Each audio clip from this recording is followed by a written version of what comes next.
Coba gue tebak, kalian perfeksionis?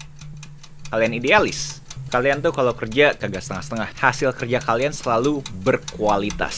Apa perasaan kalian kalau misalnya gue bilang, ternyata yang kagak perfect itu juga ada karismanya?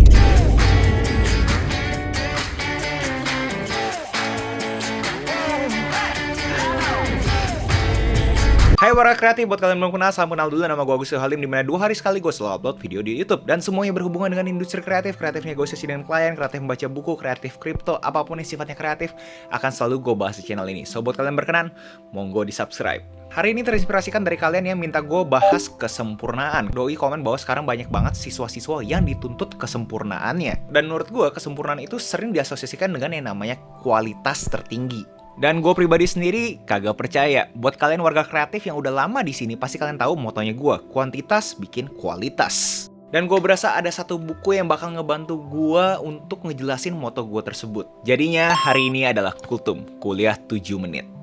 Buat kalian nggak tahu, Kultum itu adalah suatu program di mana gue coba ekstrak value, mengambil nilai-nilai dari buku yang gue udah pernah baca. Dan buku yang bakal gue bawain untuk ngejawab ketidaksempurnaan ini adalah Wabi Sabi by Nobuo Suzuki. Dia ngebahas cabai yang ada di restoran Jepang, yang pantesan lah ya gagal. Guys, wabi sabi, bukan wasabi. Canda doang kali, baperan banget sih. Canda cabai. So, kita mulai aja. Buat kalian terekspos oleh budaya Jepang, biasanya itu barang yang tidak sempurna itu malah lebih mahal.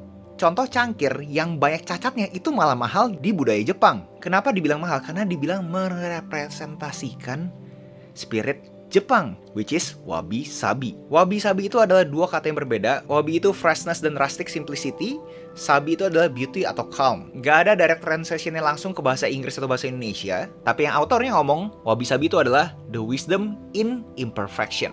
Kebijaksanaan dalam ketidaksempurnaan. Wabi sabi ini bisa dibilang ada suatu filosofi, suatu cara hidup, way of living, di mana everything is still to be lived, everything is still to be done, aka semua itu adalah proses. Dan gaya hidup ini juga sangat diasosiasikan dengan Zen Buddhism. Sogyo Mujo itu adalah mindset di mana kagak ada yang permanen di dunia ini. Contoh paling gampang adalah kita, which is manusia, di mana kita makin berumur dan akhirnya bisa meninggal dunia. So, kita harus mempunyai mindset bahwa kita tahu namanya perubahan pasti akan selalu ada. Karena balik lagi, Sogyo Mujo, kagak ada yang permanen. Kebahagiaan. Menurut Doi, kebahagiaan itu adalah realita dikurangin sama desires. Dimana kalian punya ekspektasi kan, kalian punya hasrat, keinginan terhadap apa yang kalian mau. Tapi hasrat itu kalau berlebihan, makanya bikin kebahagiaan kalian bisa minus. Tapi kalau misalkan kalian bisa nyeimbangin realitanya kalian dengan ekspektasinya kalian, hasratnya kalian, itu baru kalian bisa bahagia. So buat kalian yang ngaku-ngaku kagak happy sekarang ini, coba kalian tebak gimana caranya kalian bisa nyeimbangin realita dengan kalian punya hasrat. Ganbari Masu, doing the best you can. Kita sebagai manusia pasti mempunyai suatu maksimum terhadap apa yang bisa kita kerjakan. Begitu kita sudah sampai titik tersebut, coba nyerah. Tapi bukan berarti kita kagak ada effort loh. Tapi kita harus coba dulu nyampe ke titik tersebut. Dimana kalau udah sampai titik tersebut, kita boleh kok kita take a break. Kita nyantai. Intinya sama seperti law of diminishing return, dimana ada suatu titik dimana produktivitas kita malah membahayakan kita. Pembelajaran dari alam. Alam itu bisa dibilang kagak ngerti kan konsep perfect dan imperfect. Kalau kita lihat budaya barat, perfect itu seakan-akan diasosiasikan dengan sesuatu yang geometris, yang simetris. Sedangkan alam justru kontrasnya kan, kayak malah asimetris. Dan alam itu belum selesai kan, sampai sekarang selalu ada perkembangan berikutnya kan untuk alam kan. So konsep yang pengen ditawarkan adalah nothing is finished, kagak ada yang udah selesai. Pasti selalu dalam proses. Dimana dia ada quote yang menurut gue menarik banget buat kalian coba pahami di dalam konteks masing-masing. Life's most precious gift is uncertainty. Hadiah yang paling berharga dari kehidupan ini adalah ketidakpastian. Karena simpelnya kalau misalkan semuanya udah pasti, ya kagak seru kan. Kesederhanaan, kanso. Eliminasi semuanya yang tidak esensial untuk kalian. Seek simplicity, cari kesederhanaan.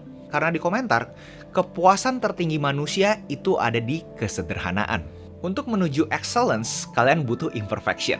Diceritakan bahwa ada satu petani di mana dia selalu ngambil air dari sungai dengan memakai 2 ember. Satu, itu embernya nggak apa-apa. Ember kedua tuh ada retak. Setiap kali petani yang ngambil air dari sungai, baik lagi ke dia punya sawah, yang ember satu nggak bocor kan airnya. Ember kedua bocor terus nih airnya nih.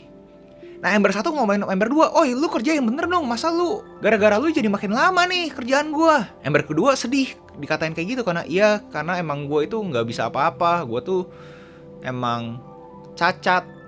Akhirnya Ember kedua ya nggak mau ngomong. Ember 1 tetap marahin si Ember kedua. Petaninya suatu hari dengar nih pembicaraan Ember 1 dan Ember 2. Dan petaninya bilang, Ember 2, lu tahu gak sih gara-gara lu perjalanan dari sawah ke sungai yang dari sisinya lu itu malah sekarang ada bunga lu, sedangkan di jalan Ember 1 masih cuma ada tanah dan batu. Poin dari cerita itu adalah yang kalian anggap cacat pun sebenarnya ada gunanya. Jadi jangan terlalu mikirin perfect karena di komentar bahwa perfect adalah musuh dari bagus. Perfect is the enemy of good. Jadi kalau misalnya kalian ketemu cacat dalam hidupnya kalian, jangan patah semangat dulu. Kalian juga coba pikir pas kalian merasakan kesuksesan kecil dalam hidup kalian. Apakah itu benar-benar flat, kagak ada cacat sama sekali, atau justru ada cacatnya? Banyak lika-likunya. Dihimbau untuk praktis journaling dengan menjawab pertanyaan ini setiap harinya. What has given me energy today? Apa yang memberikan gue energi? What has sapped me of energy today? Apa yang melemahkan energi gue? Kalian lakukan terus journaling ini buat tahu aktivitas mana yang memberikan kalian energi, aktivitas mana yang melemahkan energi kalian. Untuk kalian bisa fokus ke aktivitas yang memberikan energi ke kalian. Kalian tahu Marie Kondo kan? Yes, cewek yang suka bersih-bersih. Hi, I'm Marie Kondo. I'm so excited to introduce my tidying course. Ada konsep yang namanya dansari. Dan itu ada reject, sa itu ada throw, re adalah separate. Si Marie Kondo dibilang juga memakai konsep ini. Dimana first step-nya adalah done. Pilih yang akan kalian tolak dalam hidup kalian. Sa, buang, donasi, atau recycle produk tersebut. Re, hilangkan rasa emosi kalian terhadap barang yang barusan kalian buang. Tapi di buku ini bilang Marie Kondo suggest langsung devoted 1-2 hari untuk ngelakuin ini semua. Sedangkan si Nobuo Suzuki bilang, pelan-pelan juga nggak apa-apa kok. Be the best imperfection you can be. Ini poin terpenting. Happiness is your nature. It's not wrong to desire it. What is wrong is seeking it outside when it is inside. Kalimat sederhananya adalah kalian kalau bisa mencari kebahagiaan, itu emang sifat alaminya kita, nggak ada yang salah. Tapi itu akan jadi masalah kalau misalkan kalian cari secara eksternal. Karena sebenarnya itu ada di dalam internalnya kita. Harus punya mindset di mana kita itu nggak bisa kontrol semuanya. Terutama outcome, terutama hasil. Begitu kalian punya mindset bahwa kalian nggak bisa kontrol semuanya, kalian cuma bisa kontrol apa yang kalian bisa kontrol, kalian berhenti khawatir. You stop worrying.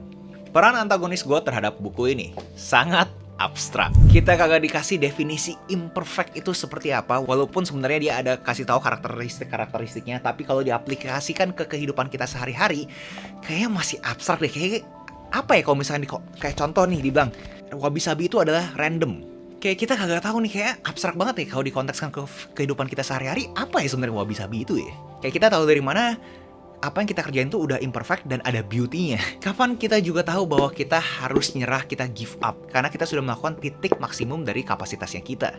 Tapi jujur gue justru lebih suka buku-buku seperti ini, karena membiarkan pembaca untuk berpikir dan menginterpretasikan ke dalam konteks kita masing-masing, dibandingin cuma kasih to-do list. Dan gue pribadi sendiri pas gue baca buku ini, gue menginterpretasikan seperti ini.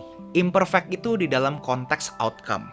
Di dalam konteks output, kita harus tetap strive for perfection. Tapi kalau output kita menghasilkan outcome yang tidak sesuai dengan ekspektasinya kita, it's okay.